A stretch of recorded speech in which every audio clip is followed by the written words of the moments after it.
11th class के physics में त्रुटि एरर पाठ का एक अपना योगदान है।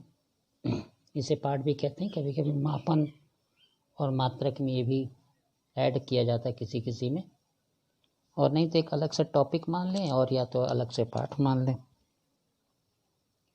तो त्रुटि की परिभाषा ये होती है, त्रुटि तभी होती है जब हम मापन क्रिया करते हैं, यानी बिना मापन के त्रुटि संभव नहीं है। जैसे कोई चीज़ अगर दी जाए, उसको हम माप रहे हों और उसमें और प्रामाणिक मान में यानी दिए गए मान में और मापन मान में जो त्रुटि मिल जाएगी, जो अंतर आ जाएगा, उसी को हम त्रुटि कहेंगे। तो इसीलिए इसकी परिभाषा हम ऐसे भी कह सकते हैं कि किसी मापक यंत्र द्वारा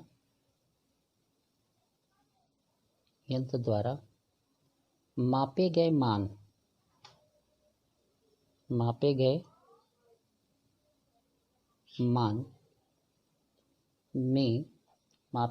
में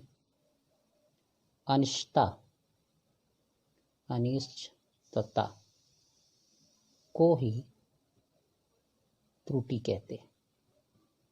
ये इसकी परिभाषा हो जाएगी। ठीक है।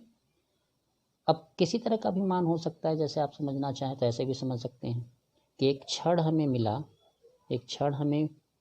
4 सेंटीमीटर का, और जब हम उसे स्केल लगा के नापते हैं तो उसमें 4.1 सेंटीमीटर आता है। तो जो ये 1 सेंटीमीटर का जो डिफरेंस है, मापन में जो 1 सेंटीमीटर का डिफरेंस है, यही उसकी क्या कहलाएगी? त्रुटि। अब त्रुटि जो होती है वो 3 प्रकार की होती है। एक आपकी सिस्टमैटिक त्रुटि, क्रमबद्ध त्रुटि। दूसरी होती है रैंडम एरर यानी यादृच्छिक त्रुटि, और होती है ग्रॉस एरर या मिस्टेक। इसमें जो क्रमबद्ध त्रुटि है, खास करके क्रमबद्ध त्रुटि, वो देखिए किन किन रूपों से मिलती है। क्रमबद्ध त्रुटि किसे कहते हैं? ऐसी त्रुटि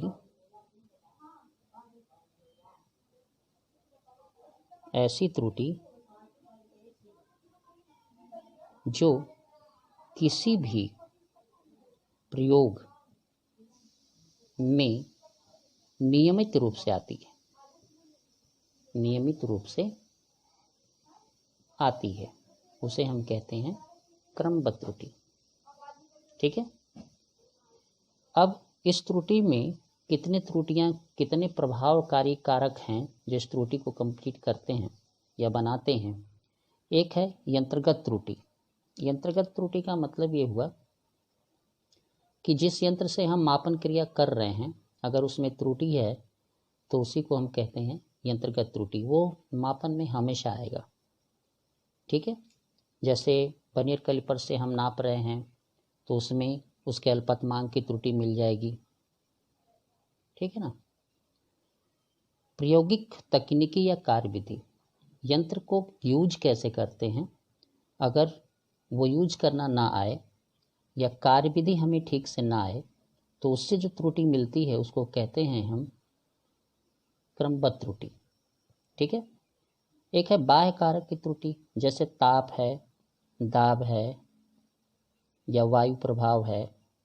ये सब जब आने लगती है जिसके कारण की मापन क्रिया में रुकावट आती है, त्रुटियां मिलती हैं, उसको कहते हैं बाह्य कारक की त्रुटि। व्यक्तिगत त्रुटि क्या है? स्वयं में ही ये मिल जाती है।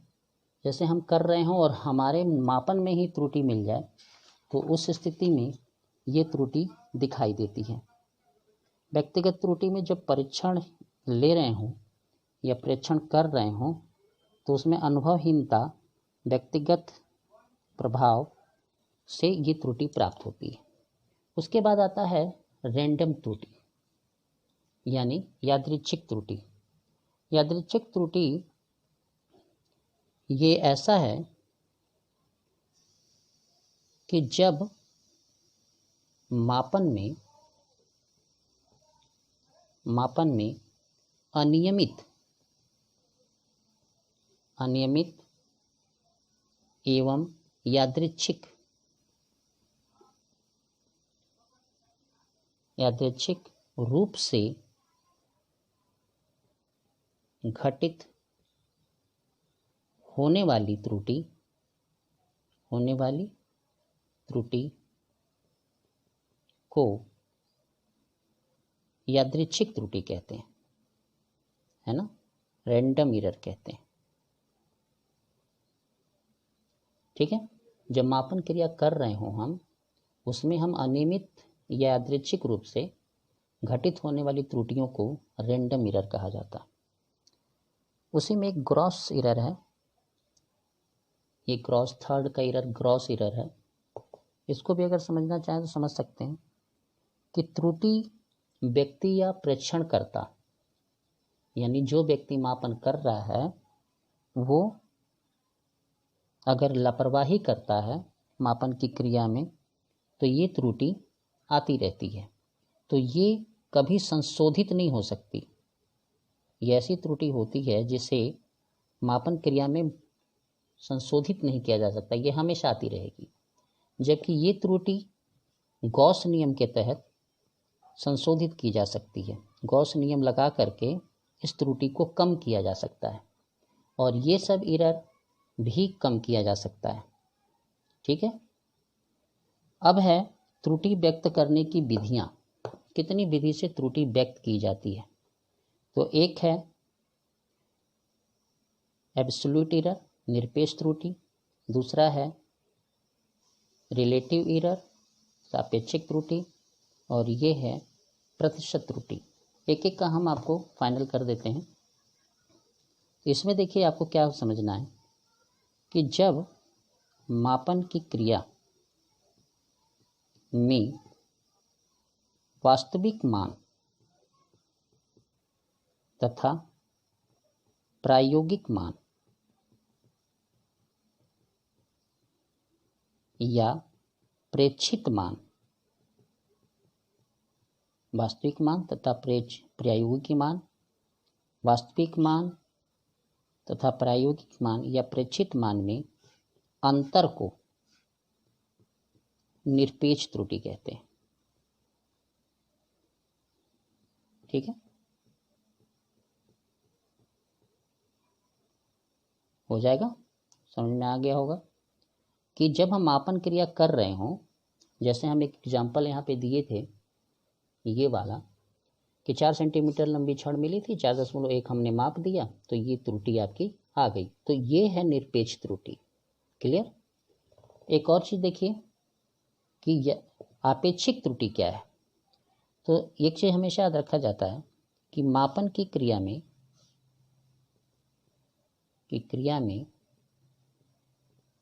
निरपेक्ष त्रुटि तथा वास्तविक मान या हम ये भी कह सकते हैं माध्य मान के अनुपात को आपेक्षिक त्रुटि कहते हैं।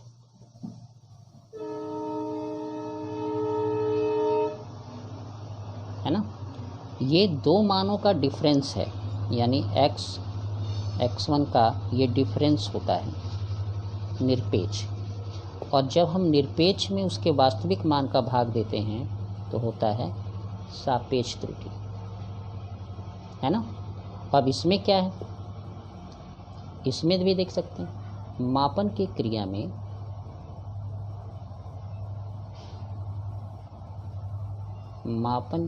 में ठीक है ना, सापेक्ष त्रुटि के 100 गुने मान को प्रतिशत त्रुटि कहते हैं। है ना, यानी जो आपका निरपेक्ष मान है, जैसे ये आपका सापेक्ष मान है, सापेक्ष त्रुटि है ना, सापेक्ष त्रुटि के 100 गुने मान को हम कहते हैं प्रतिशत त्रुटि। ठीक है, ये आपका क्लियर हो गया। एक एग्जांपल देते हैं हम आपको, और उसमें आपको क्लियर होगा कि कैसे त्रुटियां क्लियर की जाती हैं। तो जैसे मान लीजिए हम एग्जांपल दे रहे हैं कि एक छड़ 4 सेंटीमीटर की है, एक छड़ 4 सेंटीमीटर की है, इसे एक छात्र द्वारा 4.2 सेंटीमीटर मापा गया। तो ज्ञात करें निरपेक्ष त्रुटि,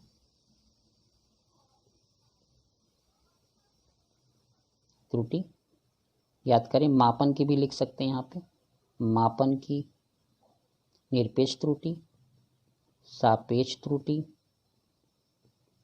और प्रतिशत त्रुटि। ठीक है, क्या होगी? ये सामान्य सा क्वेश्चन है, बहुत कठिन भी नहीं कह सकते इसको। तो इसमें जो वास्तविक मान है, वास्तविक मान छड़ का कितना है? 4 सेंटीमीटर। मापित मान कितना है आपका? 4.2 सेंटीमीटर।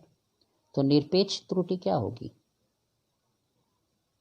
वो होगी वास्तविक मान और मापित मान का डिफरेंस, यानी ये कितना हो जाएगा? 0.2 सेंटीमीटर। तो ये हो जाएगी आपकी निरपेक्ष त्रुटि। ठीक है, क्लियर हो गई? अब अगर हमें सापेक्ष त्रुटि निकालना होगा तो हम क्या करेंगे? तो सापेक्ष त्रुटि निकालने के लिए जब हम सापेक्ष त्रुटि लेंगे, ठीक है, तो हम क्या करेंगे कि सापेक्ष त्रुटि के लिए ये सूत्र अगर हम कहें ये सापेक्ष त्रुटि है,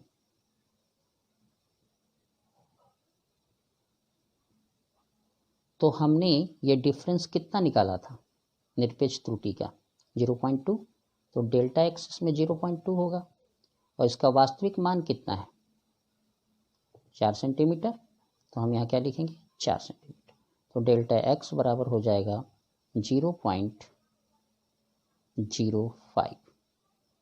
ये हमारी कौन सी त्रुटि आ गई? सापेक्ष त्रुटि। देख लीजिए, ये डेल्टा एक्स 0.254 वास्तविक मान है, ये आपकी निरपेक्ष त्रुटि है। इसी को भाग देने को हम कहेंगे सापेक्ष त्रुटि। अब इसी का अगर हम प्रतिशत त्रुटि निकालें तो प्रतिशत त्रुटि में हमने आपको बताया है कि सापेक्ष त्रुटि का 100 गुना लेते हैं। कितना लेते हैं? 100 गुना।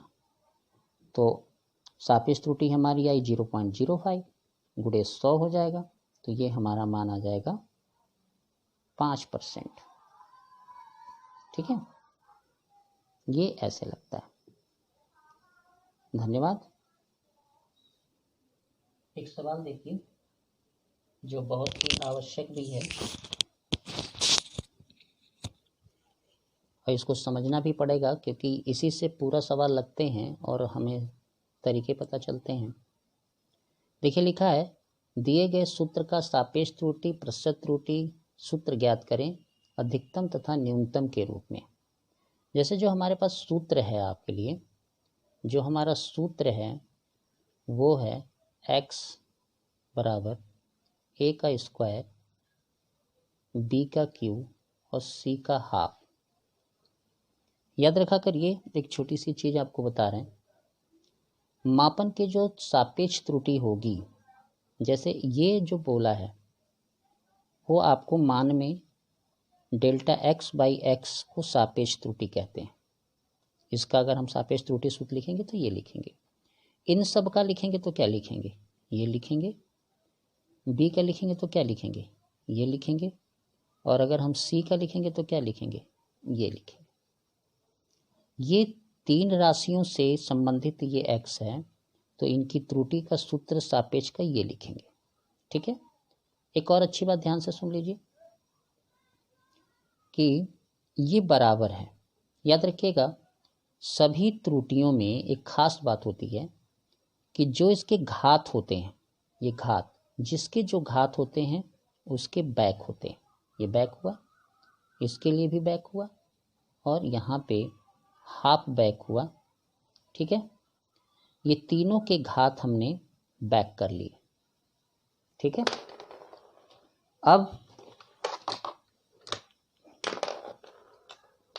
अब देखिए हम सापेक्ष त्रुटि में अधिकतम, मिनिमम और न्यूनतम की मान को भी गणना में ला रहे हैं।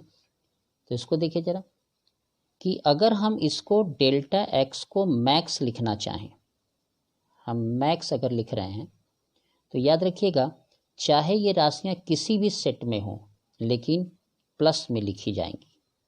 जैसे ये हमने सबको क्या कर दिया, प्लस कर दिया।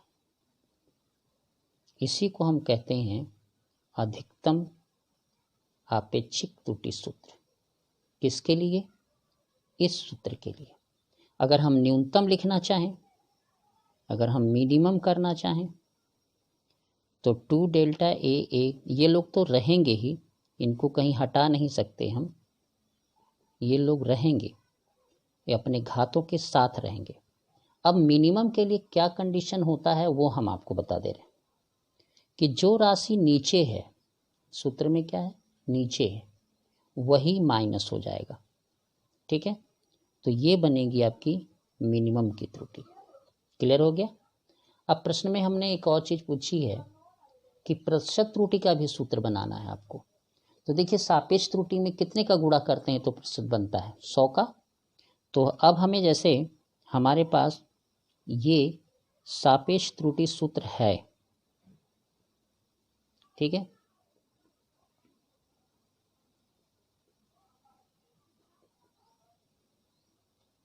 ठीक है, ये हमारे पास ऑलरेडी पहले से सापेक्ष त्रुटि सूत्र है। और हम अगर मैक्स की कल्पना कर रहे हैं, यानी हम मैक्स में प्रतिशत त्रुटि सूत्र देना चाहते हैं, ठीक है, तो प्रतिशत त्रुटि के लिए हम यहाँ 100 लगाते जाएंगे। ये सभी किस में होने लगी? प्रतिशत में। तो यहाँ भी क्या लगेगा? 100। थोड़ा क्लियर कर देते हैं, हम इसको अच्छे से लिख देते हैं। ये हमारी प्रतिशत त्रुटि हो गई। यानी सापेक्ष त्रुटि में 100 का गुणा कर देंगे तो हमारी कैसी त्रुटि हो जाएगी? प्रतिशत। और हम लिखना क्या चाहते हैं? मैक्स। अगर हम मैक्स लिखना चाहते हैं तो सभी को किस में रखेंगे? प्लस में।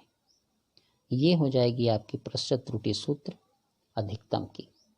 अगर हम न्यूनतम की लिखना चाहेंगे तो इसी को हम, जहाँ पे जो नीचे है, जैसे ये जो नीचे है आपका, यही आपका प्लस में हो जाएगा। तो यहाँ पे 2 डेल्टा ए गुणे 100 प्लस 3 डेल्टा बी गुणे 100 और प्लस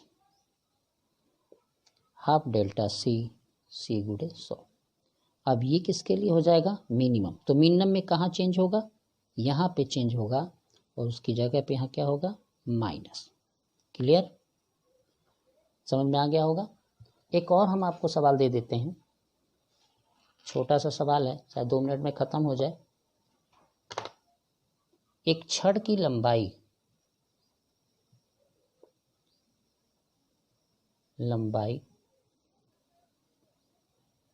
L1 बराबर 10 प्लस माइनस 0.2, L2 बराबर 5 प्लस माइनस 0.3 है। तो ज्ञात करें L1 बराबर L1 प्लस L2 का मान और L1 माइनस L2 का मान। ठीक है, ये सवाल है आपका, बहुत इम्पॉर्टेंट है। 11 में पूछते भी हैं लोग, क्योंकि ये स्पेशल ही माना जाता है सवाल को। यहाँ पे देखिए हम L1 प्लस L2 करना चाहते हैं। जो अलजेब्रिक हम जोड़ करते हैं उसी तरह अगर हम करें तो यहाँ 10 प्लस माइनस 0.3 लिखेंगे, 2 लिखेंगे, प्लस करके 5 प्लस माइनस 0.3 लिखेंगे। ठीक है, अब इसमें क्या होता है कि ये जो 10 है आपका और ये यहाँ का 5, ये जुड़ जाएगा और प्लस माइनस करके यहाँ पे 0.2 प्लस 0.3 भी जुड़ जाएगा। तो हमारा आएगा 15 प्लस माइनस 0.5। ये आंसर होगा। अब L1 माइनस L2 पर अगर हम जाएं तो L1 माइनस L2 पर अगर हम जाते हैं तो ठीक वही क्रिया 10 plus minus 0.2 minus 5 plus minus 0.3 हो गया आपका। अब घटाने में आ रहे हैं आप, तो घटाने का काम तो घटाने जैसा ही होगा, तो 10 माइनस 5 ये घट गया। लेकिन प्लस माइनस करने के बाद याद रखिएगा त्रुटि का ये जो पार्ट होता है इसको कहते हैं निरपेक्ष त्रुटि। मापन किसकी कर रहे हैं हम? हर सवाल में ये जो 10 लिखा जाता है ये उसकी वास्तविक मान बोली जाती है और ये उसकी निरपेक्ष त्रुटि मान बोली जाती है। ये जो मान है वो निरपेक्ष त्रुटि है और उसी लंबाई का ये मान वास्तविक है। तो हम कभी भी निरपेक्ष त्रुटि को घटा नहीं सकते, यानी 0.2 प्लस 0.3 होगा, जबकि हम L1 माइनस क्या कर रहे हैं? L2 कर रहे हैं। समझ में आया? तो ये हो जाएगा 5 प्लस माइनस 0.5, ये आपका आंसर होगा माइनस का। ठीक है, धन्यवाद। अगला वीडियो हम आपकी केवल त्रुटि का ही देंगे, इसमें 2 तरह के सवाल आपको हमने बताया है। अगला वीडियो जो जाएगा वो त्रुटि में 10 तरह के और सवाल बचे हैं, 10 प्रकार के और सवाल होंगे और एक एक सवाल हम हर त्रुटि का हम आपको देंगे और अगले वीडियो में देंगे। 10 प्रकार के सवाल और ये 12 प्रकार के सवाल के बाद त्रुटि में कोई भी नया सवाल नहीं रह जाता। धन्यवाद।